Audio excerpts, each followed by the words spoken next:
Lorsque j'ai commencé Absu, un seul jeu ne cessait de revenir dans ma tête, Endless Ocean. C'était pour moi la référence des jeux d'exploration aquatique qu'il serait toujours. La façon dont le jeu parvenait à dévoiler sa synergie entre observation de la vie aquatique et découverte de la méconnue et secrète mer de Maraï me fascine encore, et j'ai évidemment des pensées nostalgiques en pensant à cette fin sur la musique d'Haile Westenra. C'est ce genre de moment que plus que jamais je cherche dans le jeu vidéo, et Endless Ocean, des moments comme ça, il m'en a abreuvé.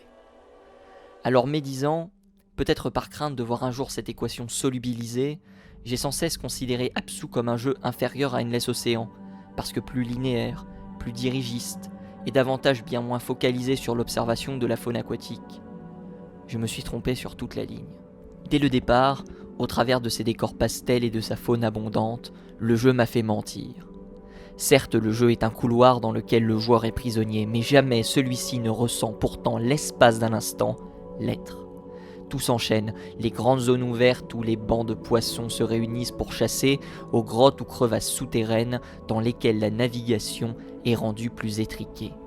Et grâce à une formidable mise en scène et une quasi-perfection dans la gestion de la lumière, on a sans cesse l'impression de naviguer en terre inconnue. Ce sentiment mystérieux s'accentue au fur et à mesure du jeu, où l'on découvre progressivement, en toile de fond, la mystérieuse histoire qui nous entraîne ici.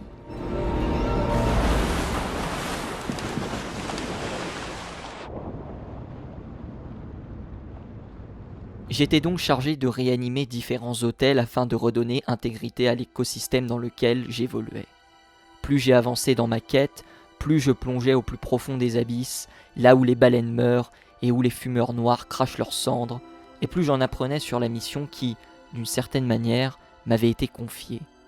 J'ai appris par la suite que je n'étais pas forcément celui que je pensais être, et que même les créatures les plus dangereuses n'étaient pas forcément mes ennemis. Et puis, j'ai touché le fond, avant de remonter. Je suis sorti de l'eau, et j'ai contemplé tout ce que cette ancienne civilisation avait réalisé.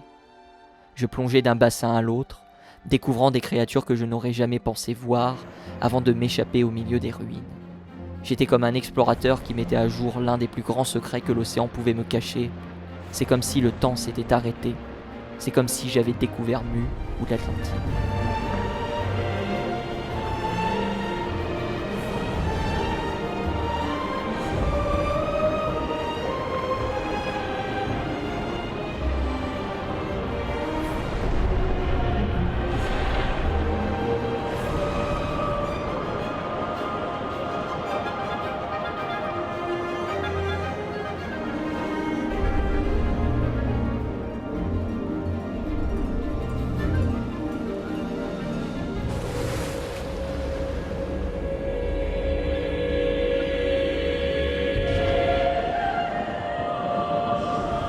Puis je suis sorti, et j'ai décidé de mettre fin à cette menace qui avait déstabilisé l'équilibre de cet environnement. Puis une fois mon devoir accompli, la nature avait repris ses droits et moi, j'allais m'effacer pour laisser celle-ci s'épanouir dans cet environnement qui est désormais le leur.